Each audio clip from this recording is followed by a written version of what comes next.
이제 임대차 계약을 하면 그 상가 건물이 이제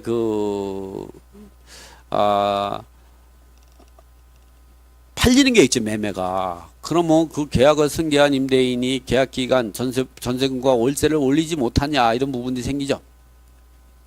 참 보면 이런 부분들은 제가 판사를 한번 해보면서 한번 여러분들에게 한번 설명을 한번 해볼까 합니다. 저는 이제 보면 계약에 관한 책을 5권을 쓰고 하다 보니까 그 계약이 참 어렵더라고요. 어려워. 그래서 여러분들에게는 제가 그동안에 공부한 걸 갖고 알기 쉽게 말씀드리고 싶어 하죠. 상가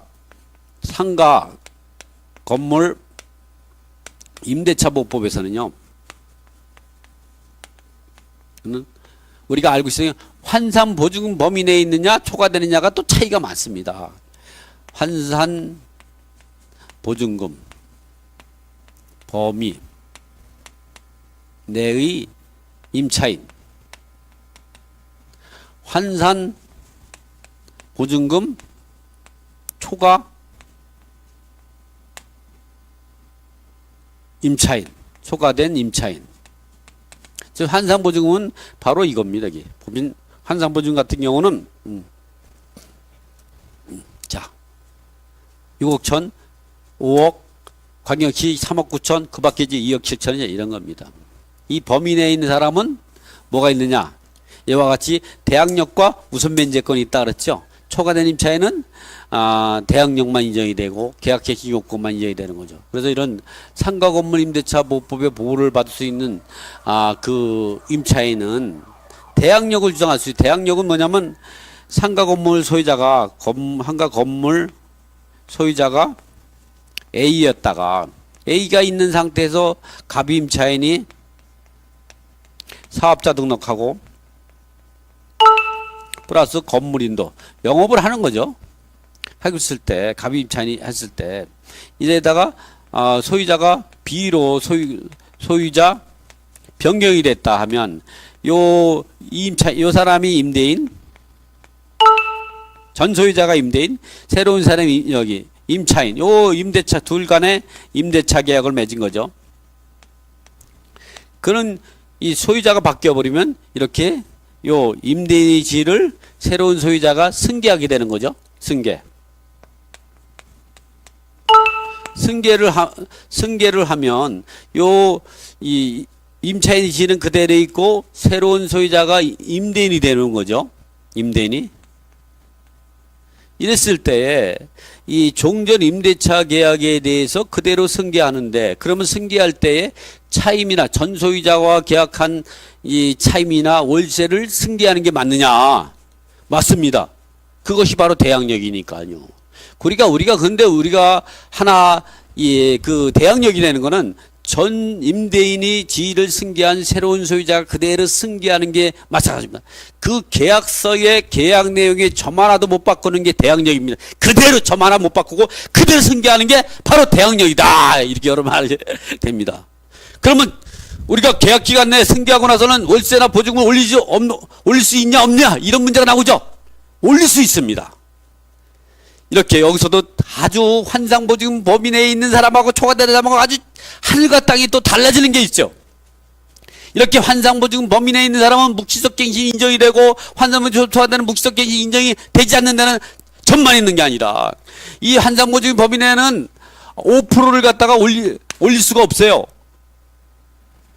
보증금을 5% 올릴 수가 없어요. 임대차 계약기간 내에는. 또 계약갱신 요건 10년 범위 내에 올릴 수가 없습니다. 또 하나 뭐냐? 계약 후 1년 초과 후 1년 이내에는 못합니다. 1년 이내 못해요. 그리고 증액하고 또 1년 이내 못합니다. 그러니까 뭐 계약 후 1년 이내에는 못하고 1년이 지나야 5%의 범위 내에서 하고, 또 증액을 했다. 10년 기한에 증액했다. 증액 후 1년 이내 못합니다. 그러나 여러분이 알지만 이 환산분이 초과되는 사람은 5%를 의미가 없으면 5%. 근데 여기서 인정을 안 하게 되면 터무니없이 올려다면 어떻겠어요? 요즘에 2019년 3월 20일부터 시행하는 상가임대차 분쟁조정위원회에서 하겠죠. 거기서 해결이 안 되면 소송으로 다퉈가지고 해결해. 그게 결국은 못 올립니다. 못 올려. 초과되더라고. 법에서는. 그러나 이렇게 초과되는 임차인 같은 경우는 5% 이상 올릴 수가 있어요. 그리고 계약 후 1년 이내에 올리는 거 그것도 없어요. 바로 계약하고 바로 올릴 수 있어요. 그리고 정액 후 또 올릴 수 있어요. 말이 그렇다는 거죠. 그렇게 올릴 수가 있겠습니까?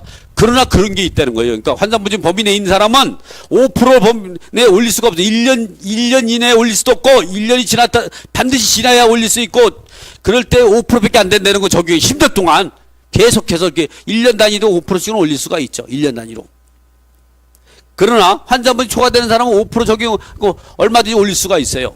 또 하나 뭐냐면 1년 이내에 그건 제한 정도 없어요. 그러니까 환산분이 초과되는 범위 내에 있는 사람은 환산분이 범위 내에 있는 사람은 5%의 적용을 받게 되죠. 승계한 임차인에게 5%는 올리다 할 수 있어요. 그러나 환산분이 초과된 그 임차인을 승계한 이러한 소유자 같은 경우는 그리고 전 소유자가 은혜를 베풀어서 전 임대인이 은혜를 베풀어서 임차인에게 가족관계라는 이유로 갖고 저렴하게 했다 그러면 이러한 경우는 얼마든지 올릴 수가 있습니다.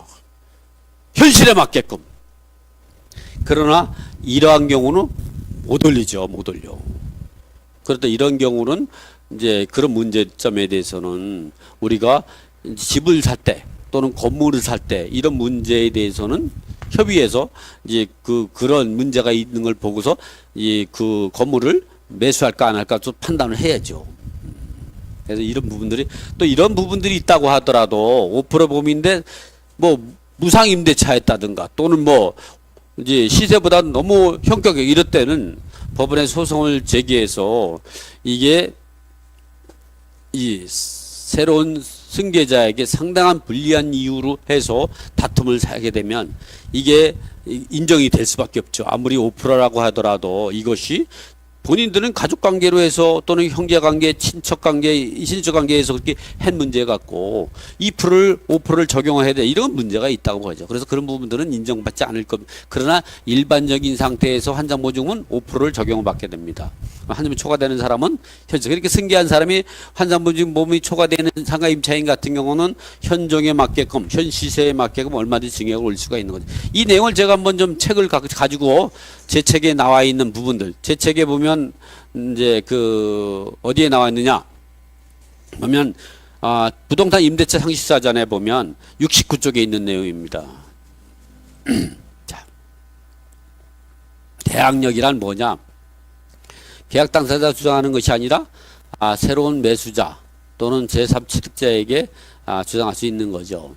또 여기서 대항력은 경매나 공매가 들어갔을 때는 말소 기준 권리를 가지고 따진다. 주택이나 상가 건물에서 대항력이 있는 임차인은 주택은 뭐 대항 요건은 주민등록과 주택인도 상가 임차인의 대항력은 요건은 사업자 등록과 건물 인도로 하면 다음날 오전 10시 대항력이 생긴다는 거.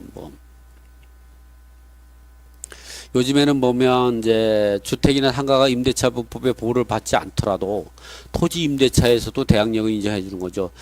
그 민법 621조에 의하면 토지 소유자와 토지를 사용하고서 건물을 신축하고자 하는 임차인이 토지 임대차 계약을 맺고 건물을 신축하면 그 건물 신축하고 나서 건물을 보존 등기하면 보존 등기 즉시 대항력이 생겨서 토지 소유자가 변경이 되더라도 그 임차권을 그대로 승계하도록 되어 있는 것이 바로 민법 제 621조에 의한 차지권의 대항력입니다. 그 다음에 622조죠. 제가 620 밑에입니다. 사항.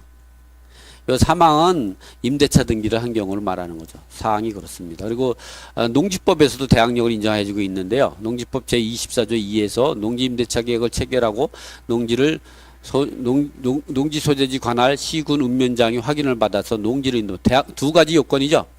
시군구 운면장에 확인을 받고 농지를 인도받은 두 가지 요건을 대항 요건을 갖추게 되면 다음날 오전 0시에 대항력이 생기고 이 대항력은 최단 기간이 3년입니다. 주택은 2년, 상가는 뭐 1년 또 뭐 계약갱신 요건을 해서 10년 동안 보호를 받는 이런 규정이 있죠. 이렇게 계약을 승계한 임대인은 전세금과 월세를 올릴 수 있냐? 이 부분은 제가 말씀드렸듯이 그 환상 보증금 범위 내면 5%를 초과할 수 없다. 그러나 초과하는